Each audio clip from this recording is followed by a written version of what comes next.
Coming from a small town, Robbinsville, North Carolina,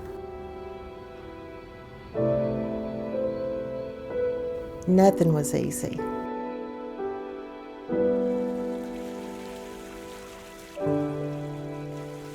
We were hauling heavy equipment over the bridges, through the mountains.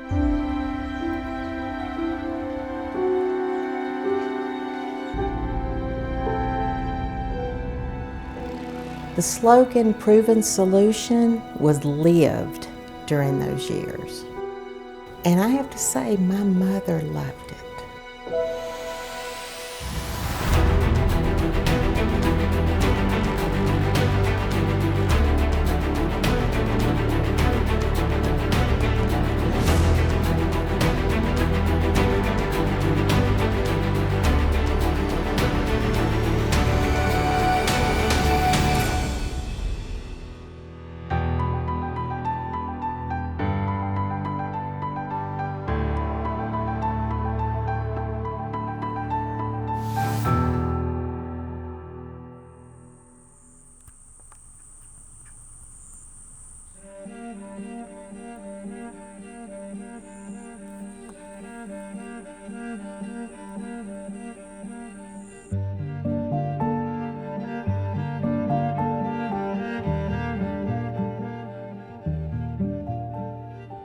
Ted's legacy would be, he could smell an opportunity.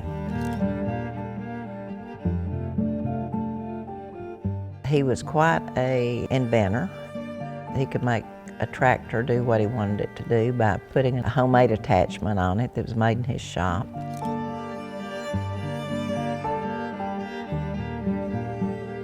He was working in the West Virginia Turnpike, dealing with several other large companies that were bidding the same project. And they tried to really intimidate him and tell him he didn't know what he was doing. Ted had a high school education, but he kept a litany of dictionaries behind his desk. And he could always refer to those for any word that he did not understand. So he became a self-taught person.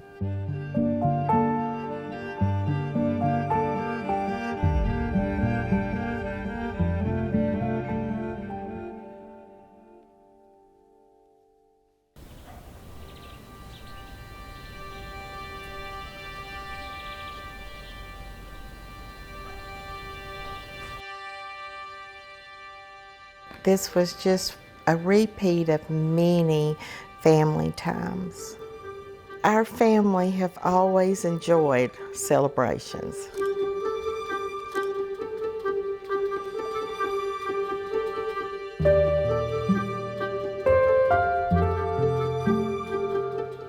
I can honestly say my mother was always my dad's right hand. They worked together. That's what I can say about my mom and dad. They worked together.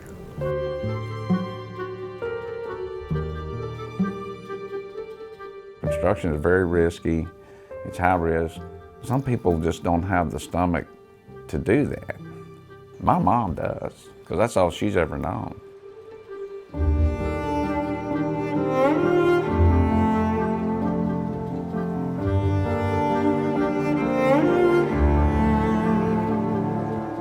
My mom and dad really never had hobbies.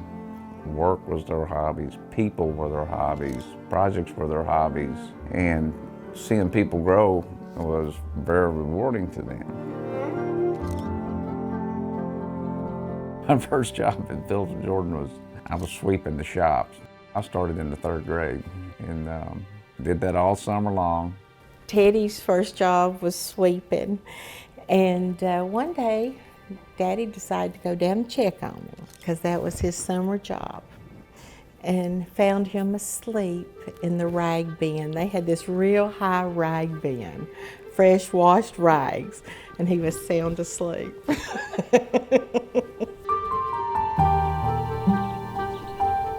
This is a shop here where we worked on all the equipment, and we bring it in from all over the country and paint it, put new tracks, fix the blades, get it ready to go to the next job.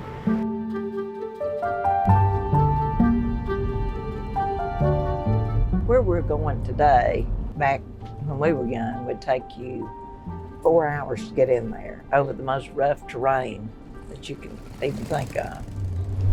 And this land that we bought, It's a beautiful place.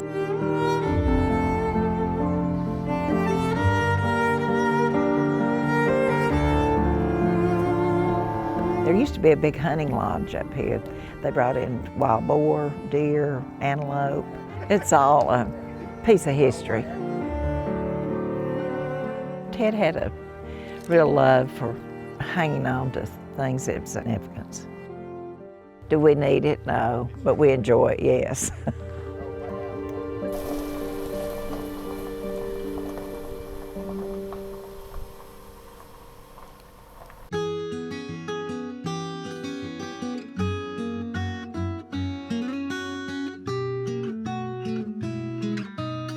I found the tractor, and it belonged to Ted's uncle bought it.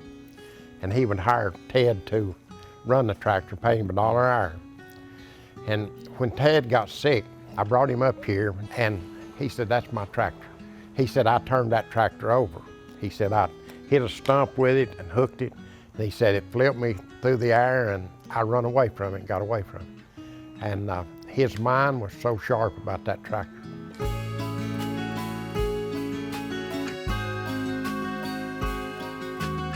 This is me and Ted right here on the trip right here, and of course I'm looking at these plans, and this is in the airplane. And this picture here was our first D10 that we ever seen, Caterpillar tractor. We couldn't imagine how big it was, you know, how big it was or how much work it would do.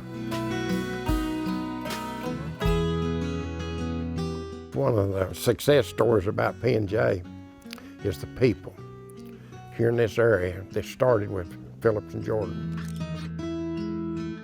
I'm actually third generation here. My grandfather worked on some of the first jobs that Phillips and Jordan had. It's just where we always worked. Robbinsville's a small community, not a lot to do, just kind of knew where I was going to go.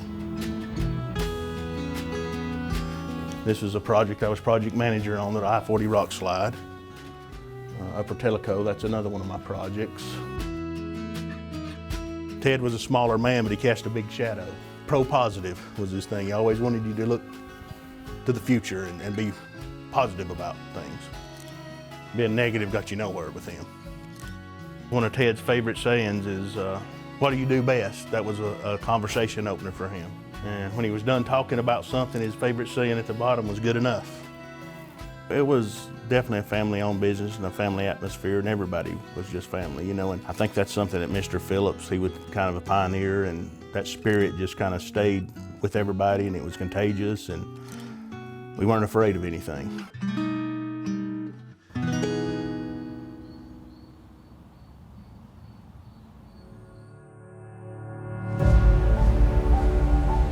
I've been here at the ranch, I believe, 11 years. We do a lot of hunting, fishing, entertaining. Mr. and Miss Phillips always wanted everybody to feel like family here when they come.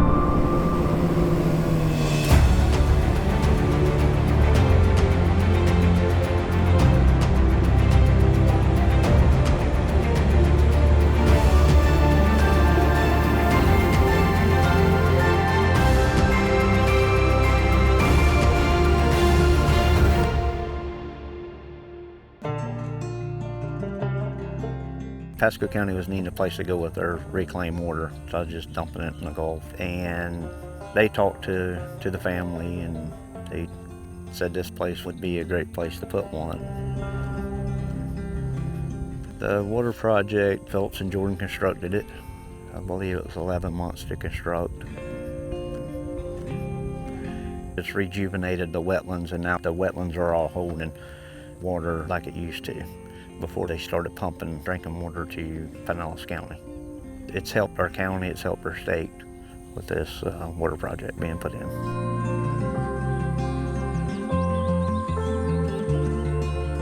Mr. and Miss Phillips never forgot where they come from.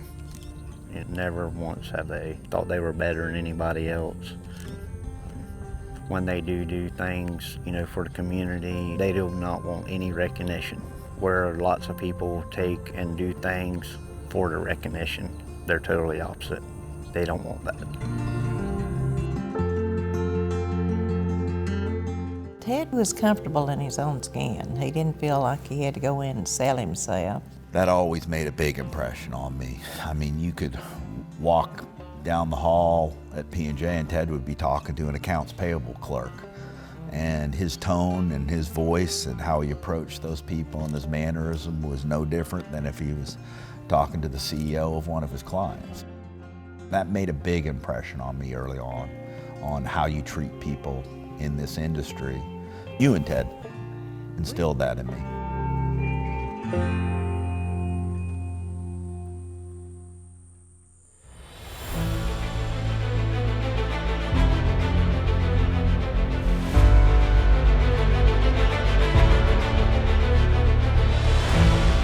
We bid on jobs. So someone has an opportunity, they come to us and they say, give us a price to go do it.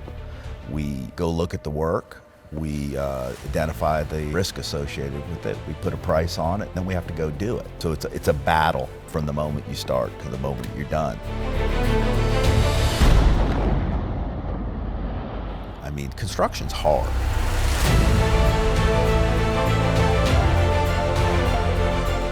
If we do not demonstrate and earn the trust of our clients, if we don't work safely, that over time, the business will erode. I want employees to belong to something bigger than themselves. I want them to feel ownership in an organization, to feel like we have their backs, that we care about them, that we want their career to start and end here. Those people that will embrace that culture and that concept build a career here.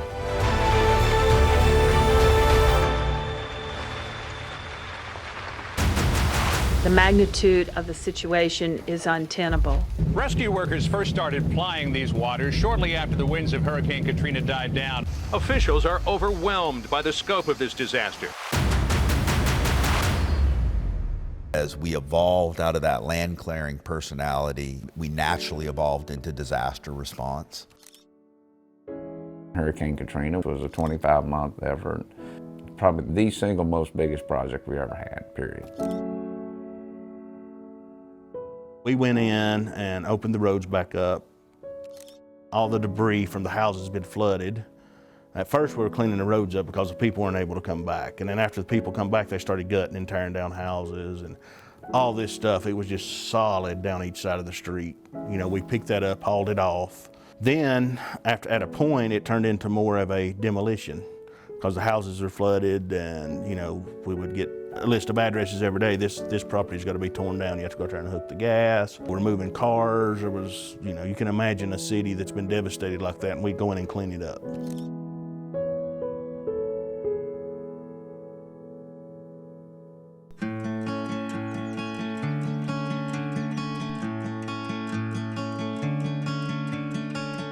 This side is the main mechanic shop.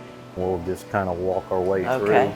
Where's your welding shop? through. And it's going to be through here, and that's, see, like we got the Visqueen on there, but we also got a roll down door, so if they go to art gouging or whatever, we can roll that down. You can roll that down. And I tried to think everything out ahead of time of where stuff was going. I think you did a fantastic job because every time the shop would come up, I said, I think that's the least of our worries. Yep. And this here is the welding side, which we also do repairs and stuff, just whatever's available at the time, you know. Well, you've got a great, great place over here, John. You've done a fantastic job of it. Yeah, it's all you guys. And well, no, you masterminded this. This is your plan. All we did was execute. Our industry is very small. There's only so many of us that do what we do. We built a team here, and the team's evolved over the last almost 70 years. We're probably working in 20 states today. As we move forward as a company, not forgetting where we came from, is going to involve some investments and personal relationships. I think you're exactly right, and we look forward to it for whatever time we're going to be here. We look forward to it and tried to make people feel comfortable that the planning has been put in place if they want to go 50 more years.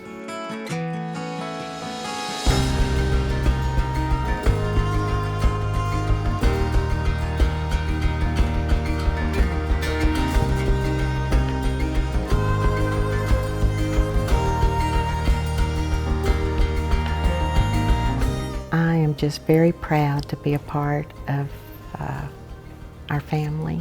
Always been proud of the way they conduct their lives, the way they love their communities. Our family's not perfect, but there's one thing about it: we love Phillips and Jordan.